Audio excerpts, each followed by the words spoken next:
Lesson 79. Let me recognize the problem so it can be solved. A problem cannot be solved if you do not know what it is. Even if it is really solved already, you will still have the problem, because you will not recognize that it has been solved. This is the situation of the world. The problem of separation, which is really the only problem, has already been solved. Yet the solution is not recognized because the problem is not recognized. Everyone in this world seems to have his own special problems, yet they are all the same and must be recognized as one if the one solution that solves them all is to be accepted.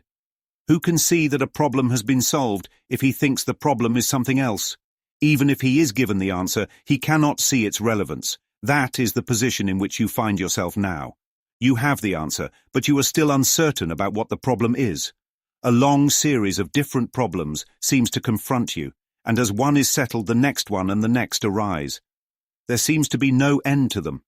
There is no time in which you feel completely free of problems and at peace. The temptation to regard problems as many is the temptation to keep the problem of separation unsolved. The world seems to present you with a vast number of problems, each requiring a different answer. This perception places you in a position in which your problem-solving must be inadequate and failure is inevitable. No one could solve all the problems the world appears to hold. They seem to be on so many levels, in such varying forms, and with such varied content that they confront you with an impossible situation. Dismay and depression are inevitable as you regard them. Some spring up unexpectedly, just as you think you have resolved the previous ones.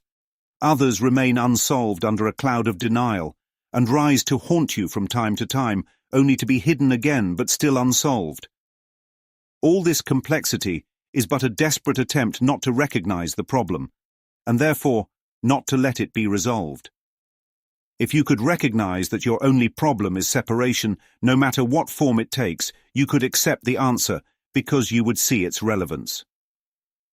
Perceiving the underlying constancy in all the problems that seem to confront you, you would understand that you have the means to solve them all, and you would use the means because you recognize the problem. In our longer practice periods today, we will ask what the problem is, and what is the answer to it. We will not assume that we already know. We will try to free our minds of all the many different kinds of problems we think we have. We will try to realize that we have only one problem, which we have failed to recognize. We will ask what it is and wait for the answer. We will be told. Then we will ask for the solution to it, and we will be told. The exercises for today will be successful to the extent to which you do not insist on defining the problem. Perhaps you will not succeed in letting all your preconceived notions go, but that is not necessary. All that is necessary is to entertain some doubt about the reality of your version of what your problems are. You are trying to recognize that you have been given the answer by recognizing the problem, so that the problem and the answer can be brought together, and you can be at peace. The shorter practice periods for today will not be set by time, but by need. You will see many problems today, each one calling for an answer. Our efforts will be directed toward recognizing that there is only one problem and one answer. In this recognition are all problems resolved. In this recognition there is peace. Be not deceived by the form of problems today. Whenever any difficulty seems to rise, tell yourself quickly, "Let me recognize this problem so it can be solved." Then try to suspend all judgment about what the problem is. If possible, close your eyes for a moment and ask what it is. You will be heard and you will be answered. Let me recognize the problem so it can be solved. All right, let's just sit with this for a moment. Let me recognize the problem so it can be solved. That's the lesson today. And if we stop right there, we've already got something profound to sit with. Because what does it mean to recognize?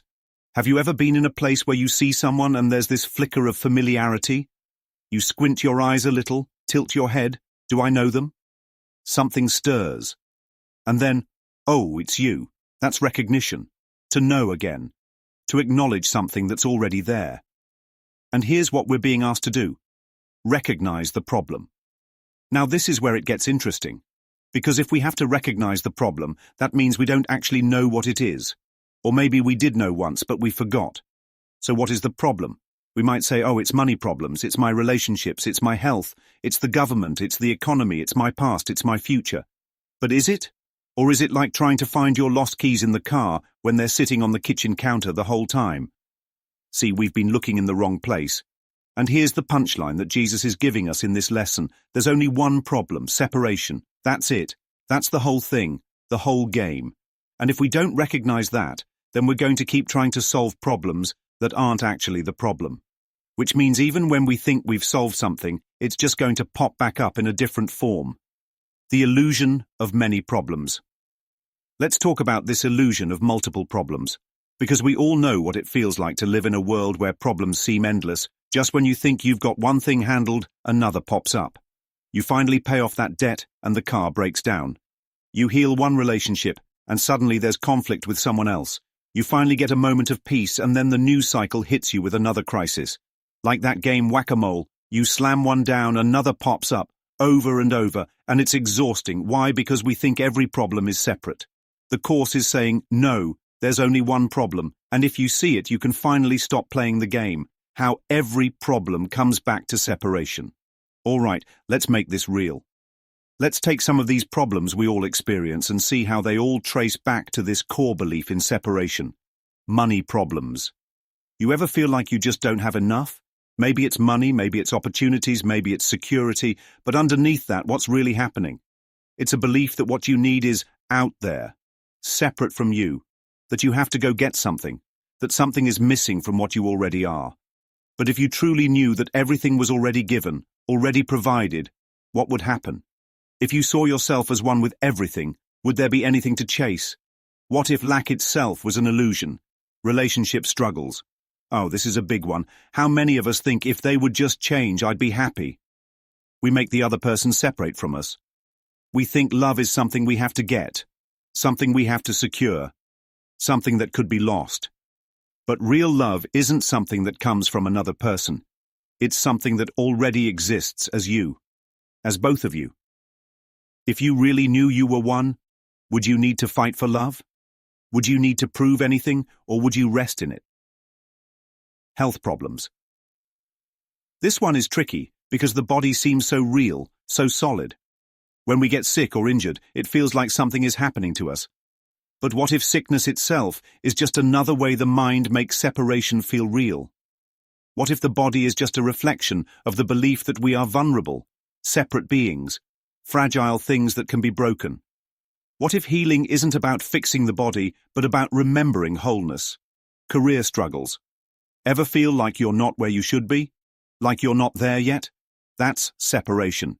The belief that you are here and success is over there. That fulfillment is somewhere else. That you have to do something, become something, prove something before you're worthy. But what if there was nothing to get to? What if everything you're looking for is already within you? Fear of the future. What if you knew, really knew, that you were already safe? That you couldn't lose anything real? Would you still be afraid? Fear only exists when we believe we are separate from love, separate from security, separate from God. But what if you were never separate at all? The ego's trick, keeping you in the game. See, the ego doesn't want you to recognize the real problem, because the moment you see that separation itself is the only issue, the game is up. The ego thrives on making you believe that each problem is different, that you have many problems, and each one requires a different solution, that you're just one step away from finally being happy. If only you could fix this one last thing. But it's a trick. Because if you don't see the one problem, you'll never see the one solution. And what is the solution? That you were never separate, that everything you've been looking for has already been given, that you are already whole, that love, peace, security, abundance, they aren't things you have to get. They are what you are, the way out. So what do? We stop chasing. We stop looking for solutions out there. We stop believing that happiness is something we have to get to.